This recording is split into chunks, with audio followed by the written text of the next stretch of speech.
Au milieu des courses de chevaux, on parie aussi sur les animaux politiques. Ici, la présidentielle française anime les débats, les cotes des candidats s'envolent et l'organisateur satisfait se dit prêt à renouveler l'expérience. Les clients en parlent, ils en discutent, il y en a certains qui parient et puis on verra vraisemblablement, notre clientèle est habituée à parier juste au moment de l'événement, donc on attend à avoir un peu plus d'engouement encore au fur et à mesure de l'approche de la date fatidique du premier tour. L'élection française intéresse le public belge à tel point que la plupart des médias locaux ont organisé des éditions spéciales. Vous savez, en Belgique, pour avoir un gouvernement, il nous faut parfois 542 jours. C'est particulièrement difficile et parfois peu limpide à comprendre.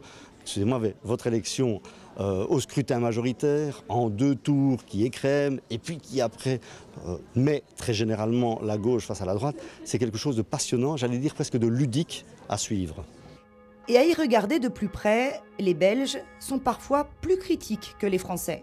Ah, j'en ai rarement vu une plus terne que celle-ci. Les débats de base ne sont absolument pas abordés. On est à la veille d'une crise environnementale, d'une crise financière extraordinaire et on est en train de faire des petites querelles de ménage. Autre point qui interpelle les Belges, le ton employé par les candidats, ces attaques personnelles très virulentes auxquelles ils ne sont pas habitués.